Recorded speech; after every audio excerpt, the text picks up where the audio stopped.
నమస్తే, నేను మీ సతీష్. ఇంతకాలం ప్రతిపక్ష హోదా కావాలి అంటూ డిమాండ్ చేస్తున్నటువంటి వైసీపీ ఇప్పుడు కొత్త నినాదాన్ని అందుకుంది.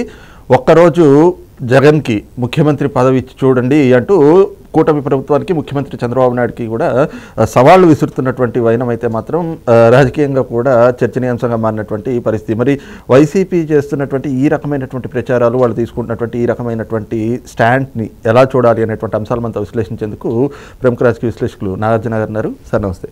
నమస్తే సార్, ప్రధాన ప్రతిపక్ష నేత హోదా ఇస్తేనే అసెంబ్లీకి వస్తా అని చెప్పి మొంగిపట్టు కూర్చున్నారు.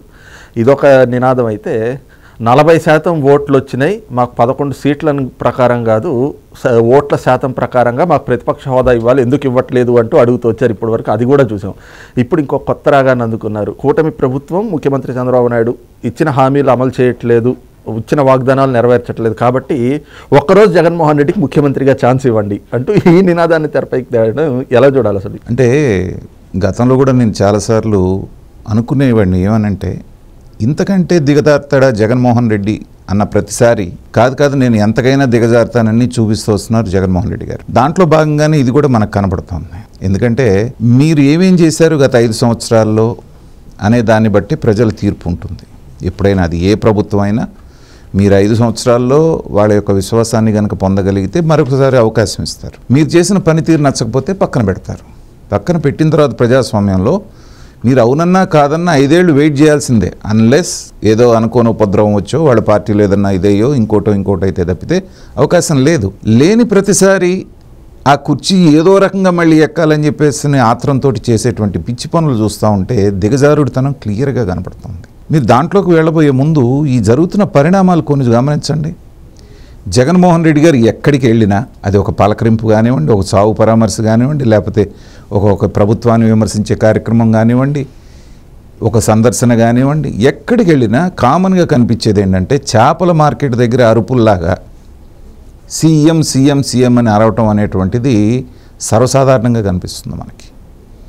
ఏమాత్రం విఘ్నత ఉన్నా అతనికి కానీ ఆయన యొక్క నాయకులకు కానీ, నిన్నగాక మొన్న 7-8 నెలల క్రితం 9 నెలల క్రితం ఎలక్షన్లు అయిన తర్వాత సీఎం ఎలా అవుతాడని వాళ్ళు సరే ఏ అభిమానంతో పిలుస్తున్నారు.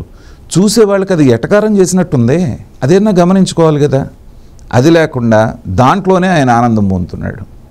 దాన్ని బట్టి ఆయన మానసిక స్థితి ఎలా ఉందనేటువంటిది అర్థమవుతుంది. నెంబర్ 1, అందరూ చెప్తున్నారు, మేధావుల దగ్గర నుంచి కింద స్థాయి కార్యకర్త దాకా రాజకీయం కాస్త తెలిసినాడు కూడా, అయ్యా నీకు ఏదో ఒక 11 సీట్లు ఇచ్చారు కదా, వెళ్ళి చేసిన కాడికి చేయి పోరాటం.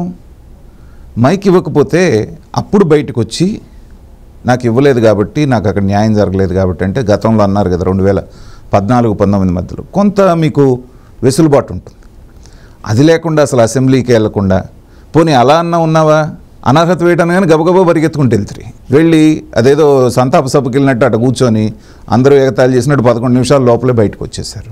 ఇదైన తర్వాత ఇవాళ ఈ ప్రహసనం, ఇదేమన్నా ఒకే ఒక్కటి సినిమానా? ఒకరోజు అధికారంలో ఇస్తే మార్చేయటం.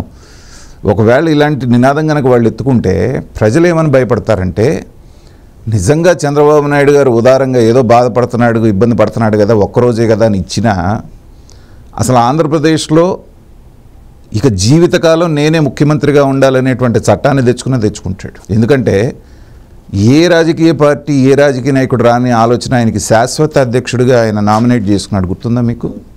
తల్లిని కూడా పక్కన పెట్టించి ఆవిడతో బలవంతంగా రాజీనామా చేయించి ఈ పార్టీకి నేనే శాశ్వత అధ్యక్షుడు అని చెప్పేసి చప్పట్లు కొట్టించుకున్న మనస్తత్వం ఉన్నటువంటి ఇతను ఈసీ అక్కడి నుంచి మొట్టికాయలేసి ఏంటి నీ కథ అంటే, అబ్బెబ్బే నేను అనలేదు, వాళ్ళేదో అభిమానంతో అన్నారు, నేను దాన్ని ఏమి ఎండార్స్ చేయలేదు అన్నటువంటి వ్యక్తి ఒకరోజు అధికారంలో ఇస్తే ఈ పని చేసిన ప్రమాదం ఉంటుంది. కాబట్టి అసలు ఒకరోజు ముఖ్యమంత్రిగా ఇవ్వడం అనేటువంటిది అయ్యేదా? పోనీ ఊహాజనితమైనటువంటి మాటే అనుకుందాం. ఒక్క రోజులో ఏం చేద్దామని ఈయన డబ్బులు ఎక్కడి నుంచి అంటే, బటన్ నొక్కడం అంటే ఆయనకు అలవాటు అయిపోయింది. నొక్కి నొక్కి నొక్కి బటన్ అరిగిపోయింది, ఆయన వేలు అరిగిపోయింది. కానీ డబ్బులు పడాలి కదా. ఈ ఒక్క రోజులో ఎక్కడి నుంచి అంటే తన దగ్గర కంటైనర్లు వెళ్ళిపోయినాయి అని చెప్పారు మరి. సో మళ్ళీ ఆయన యొక్క దీన్ని బిల్డప్ చేసుకోవడానికి ఆ కంటైనర్ ఏదైనా ఒకటి తీసుకొచ్చి ఇస్తాడా? అది కూడా చెప్తే బాగుంటుంది. ఇప్పుడు ఇది చెప్పిన వాళ్ళు అది కూడా చెప్పాలి కదా. చంద్రబాబు నాయుడు గారు రాష్ట్ర ఆర్థిక పరిస్థితిని బట్టి ముందేది వెనకేది అనేటువంటి వెసులుబాటును బట్టి ఒక్కొక్కటిగా తన హామీని నెరవేర్చుకుంటూ వస్తున్నాడు. వీళ్ళు ప్రధానంగా గొడవ చేస్తున్న 2 విషయాల మీద. ఒకటి అమ్మఒడి, రెండోది 1500 రూపాయలు మహిళలకు ఇస్తానన్నటువంటిది. వాళ్ళ పేరున ఏదో రైతు భరోసా అన్నటువంటిది ఇప్పుడు ఏదో పేరు మార్చారనుకోండి. ఈ మూడిట్లో రెండింటికి క్లియర్గా చెప్పేశారు ఎప్పుడు ఇస్తారనే రూట్ మ్యాప్ చెప్పేశారు. సో నెక్స్ట్ సీజన్లో వాళ్ళకి ఇస్తా ఉన్నారు, స్కూల్ తెరవగానే వీళ్ళకి ఇచ్చేస్తామని చెప్పేసి అయిపోయింది అక్కడితోటి. వాళ్ళ బాధల్లో ఏంటంటే చెప్పింది 4 రోజులు అటు ఇటుగా అయినా కానీ నెరవేరుస్తున్నారు.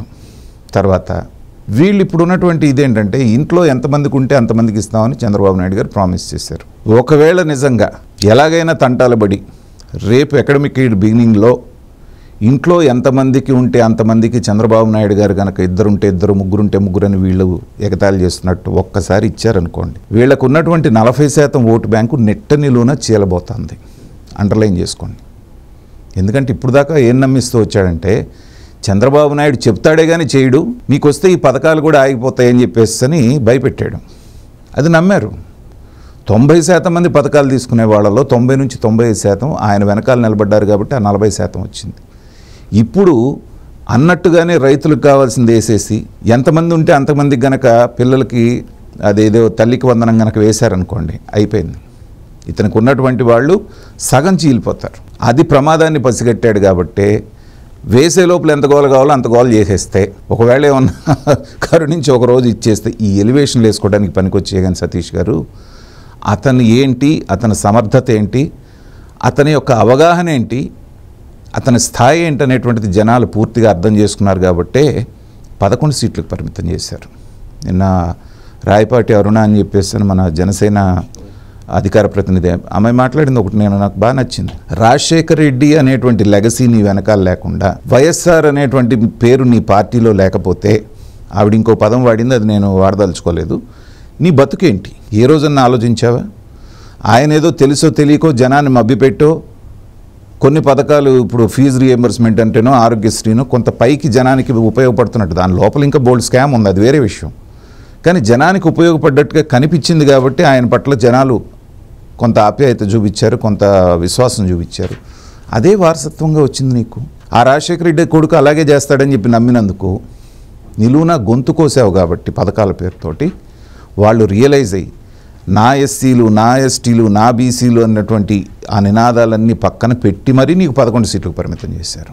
ఇప్పటికి కూడా నువ్వు విజ్ఞత ప్రదర్శించకపోతే ఇవన్నీ నీ పార్టీ కార్యకర్తలు, నాయకులు ఎలివేషన్లు వేసుకోవడానికి పనికొచ్చేవి. కానీ ప్రజల దృష్టిలో మరింత నవ్వులు పాలవుతున్నాడు అనేటువంటిది జగన్మోహన్ రెడ్డి గారు అర్థం చేసుకుంటే ఎంత త్వరగా రియలైజ్ అయితే ఆయనకు అంత మంచిది.